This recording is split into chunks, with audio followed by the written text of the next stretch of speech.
Трошку в бок. О, таку перешкоджається.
Шановне господарство, дорогие гимназисты и студенты, у часы середньовеччя і у пазнейшие часы незменным атрибутом кожного города, якому было нададено Магдебургское право, и своеасаблістым символом городской свободы, з'являлася ратуша. Гэтая ратуша перед нами. Будинок ратуши выкарыстоўваўся ў першую чаргу як дом сходаў, месца пасяджэнняў магістрата, органа гарадскога самакіравання. Тут жа знаходзіўся архіў, захоўваліся сімвалы горада, герб, пячатка, прывілей на Магдебургскае права. На плошчы перад ратушай агалошваліся важныя дакументы. Тут сустракалі вялікіх князёў і важных царкоўных дзеячаў. Кіраўнікі магістратаў прымалі парады ўзброеных рамеснікаў. Перад ратушай стаяў слуп ганьбы, да якога прывязвалі злачынцаў. Тут тут ажыццяўляліся смяротныя прысуды, асуджаным адсякалі галовы, злачынцаў бичавалі. У 1580 годзе на гэтай плошчы быў пастаўлены галавы Рыгор Остік, які жыў непадалёк адсюль і валодаў палацам. А 10 траўня 1604 года тут адбылася вялікая урачыстасць з нагоды кананізацыі святого Казіміра. Адным словам, ратуша з'яўлялася цэнтрам гаспадарча-эканамічнага і культурнага жыцця горада. Дзверы яе былі адкрыты для гараджан, якія маглі звярнуцца па дапамогу да членаў магістрата. На плошчы, што прымыкала да ратушы, месціўся рынак, гандаль на якім адбываўся пад збудаванымі на сродкі магістрата навесамі. У дамах, якія стаялі вакол рынка, імкнуліся пасяліцца купцы. Крыху далей сяліліся прадстаўнікі гарадской улады. Недзе тут жыў і старшыня гарадскога магістрата напрыканцы 20-х, пачатку 30-х гадоў 16-го стагоддзя, адзін з фундатараў выдавецкай дзейнасці францыска Скарыны Якуб Бабіч, у доме якога наш суайчыннік заснаваў у 1521-1522 годах першую не толькі ў Вільні, не толькі ў Вялікім княстве Літоўскім, але і ва ўсёй усходняй Еўропе друкарні. І надрукаваў у ёй у 1522 годзе першую кніжку, вядомую нам пад назвай «Малая падарожная кніжка». І у 1525 годзе «Апостал», адзін экземпляр якога захоўваецца ў бібліятэцы Віленскага універсітэта і з якім мы сёння будзем мець магчымасць азнаёміцца. Але гэта крыху пазней. А зараз я хочу сказаць колькі слоў аб тым, калі гэтая дошка, побач з якой мы зараз з вами стаім, была тут усталявана. Гэтая дошка з'явілася тут у 1990 годзе да 500-х угодкаў Францыска Скарыны па той версіі, якая была на той час, ну, можна сказаць, адзінай. Непасрэдным ініцыятарам гэтага акта добрай волі было таварыства беларускай культуры на чале з Кведырам Нюнькам, а выраблена яна была за кошт Літоўскага фонда культуры, старшынём якога быў тады доктар геаграфічных навук, прафесор Віленскага універсітэта і наш суайчыннік родам з Кабыльніка Часлаў Худаба. Аўтарам дошкі з'яўляецца літоўскі скульптар Эрыкас Варнас, які нарадзіўся 19 траўня 1924 года, гэта значыць роўна 100 гадоў таму, ва ўкраіне, у Жытоміры. А аўтарам тэксту на гэтай дошцы з'яўляецца Лявон Луцкевіч. Сёння мы сабраліся тут ужо у 10-й раз. Наступны год юбілейны, спаўняецца 500 гадоў, калі ў Вільні была выдадзена другая і апошняя, вядомая нам на сённяшні дзень кніжка Францыска Скарыны «Апостал». Спадзяюся, што у наступным годзе нас будзе крыху больш, і мы з гонарам ушануем гэтую дату. У мяне ўсё. Калі господар Сергей готовы, калі ласка. Вітаю всіх сардечна. Дякую вялікі господар Валянцін. Дякую вялікі клубу Сябрына, які гэта дзень Скарыны усталяваў для нас тут, што стала добрай нашай традыцыяй. Тое, што дзякуючы ініцыятыве этого клуба мы збіраемся разам, і гімназісты, і цяпер студэнты нашага Еўрапейскага гуманітарнага універсітэта.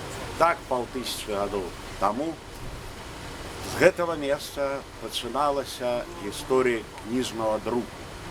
Не толькі ў Вільні, не толькі для беларусаў, але для ўсіх народаў грамаднай дзяржавы Вялікага княства Літоўскага ад Балтыйскага да Чорнага мора. Все гэтыя народы атрымалі кнігу друкаваную, што было на той час абсалютным цудам. Цуд само па сабе любая кніга, а кніга друкаваная, якой дагэтуль людзі тут не бачылі, не ведалі. Раней кнігі пісаліся толькі ад рукі. Гэта была каласальная, інтэлектуальная, культурная, цывілізацыйная падзея.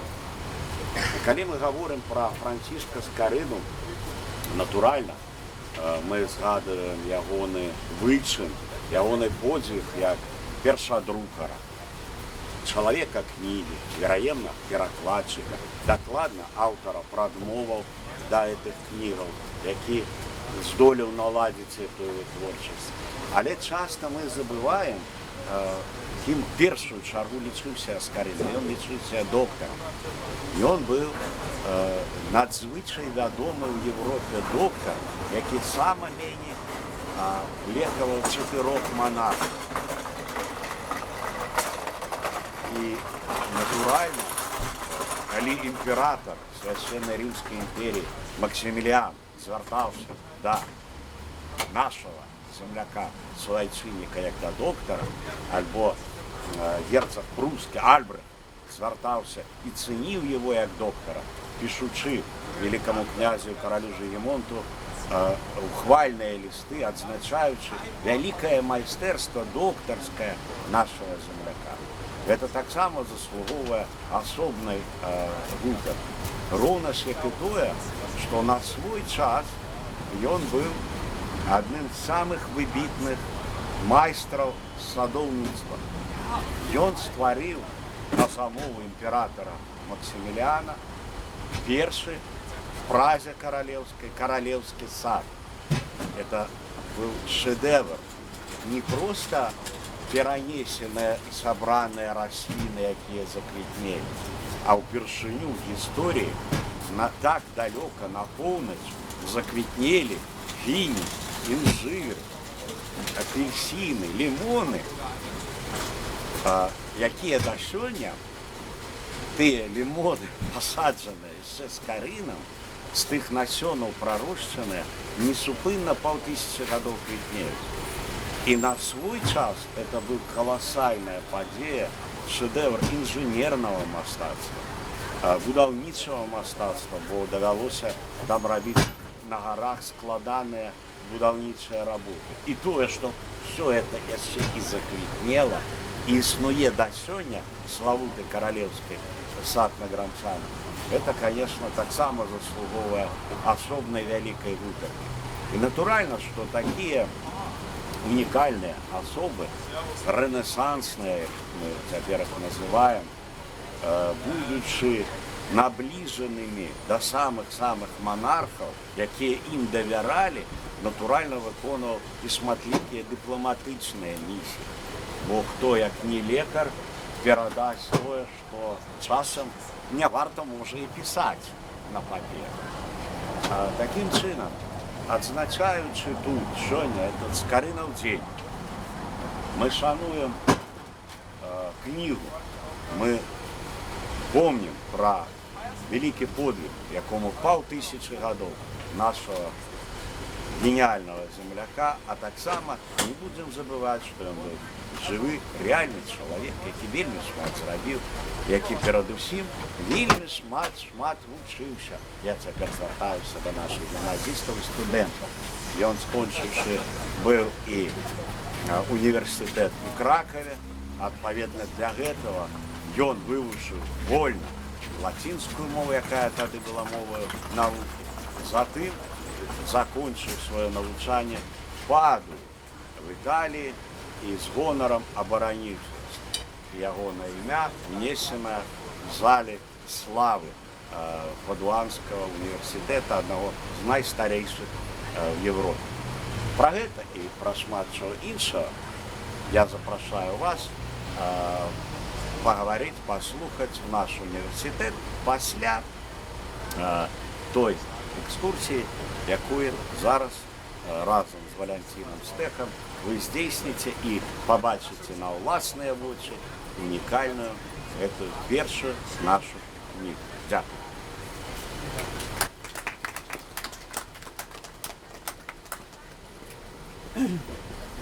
Вы что ожидаете сказать место? Тихо.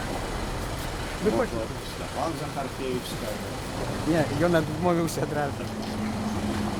Так, тады одну хвилиночку. Зараз прогучыць яшчэ один музычны опус. О.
Велике дякую.